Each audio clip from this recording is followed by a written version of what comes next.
Hi guys, it's John back with another Anti-Guru video, and the office has today let me out and about. I've been allowed out of the office in order to talk to you guys, and I wanted to talk to you specifically about the new PD rights, the new prior approval rights coming forward on the 1st of September, and specifically Class AB, which allows for the uplift, that addition of height on a 2-storey or more, doesn't have to be 2-storey, single storey will do, terraced property in a commercial use. Join me in a few seconds where I'm going to be going through how that can be applied to that building right behind me.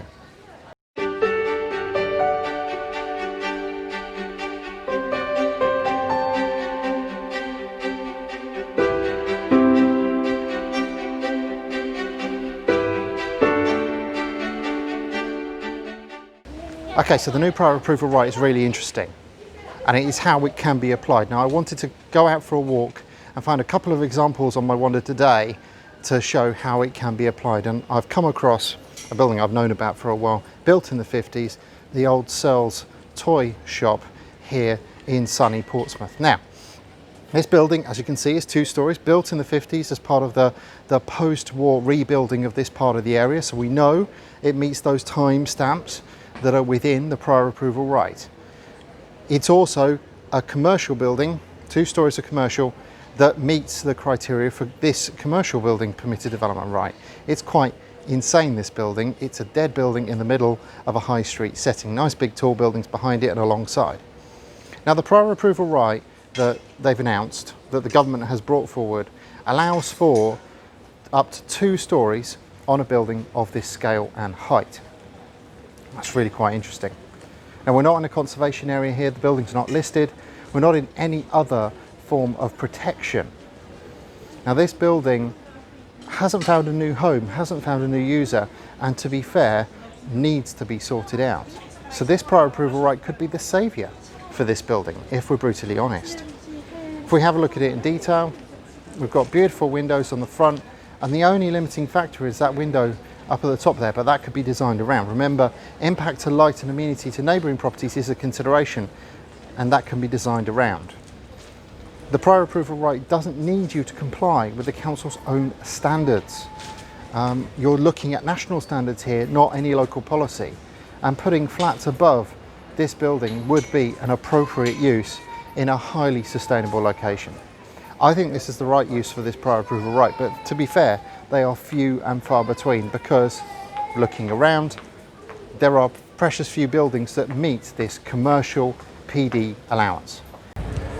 Right, so I've come to the top end of town now, and suffice it to say, when you start looking, these opportunities are everywhere. Again, not in a conservation area, not listed, but 2-storey, in a terrace configuration, and most importantly, in uses that we can use, uses that we can utilise. We've got, if I just turn to the building behind me, we've got a restaurant use, that's A3.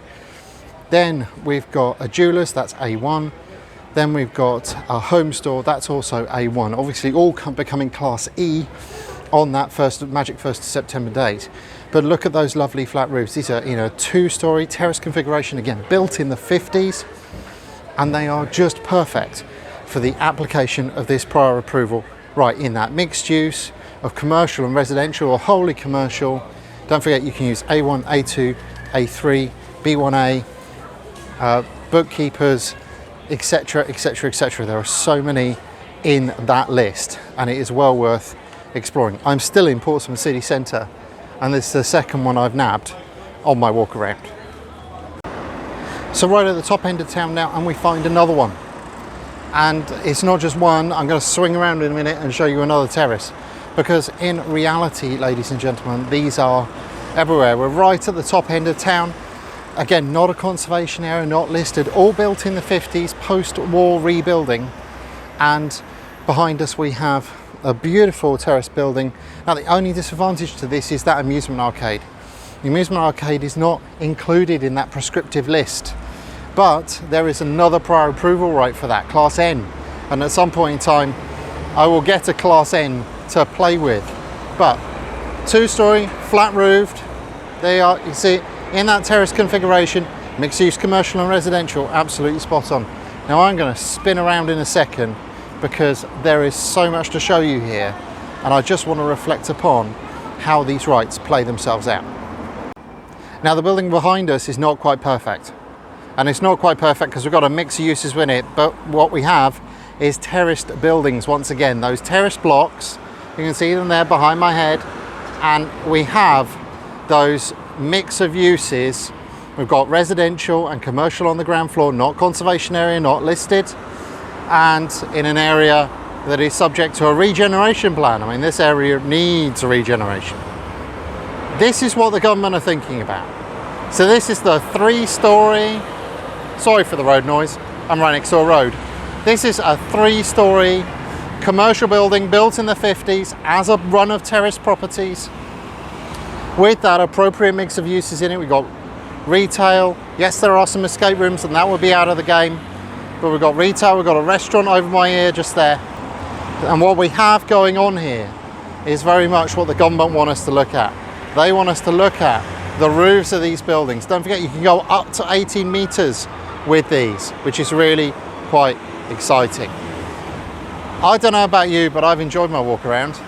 It was nice to come out and actually apply some of this stuff that the government has been focusing our attention on. Don't forget, it comes out on the 1st of September and would allow you to take a terrace building like that, in theory at least, up to a 5-storey, no more than 18-meter high building.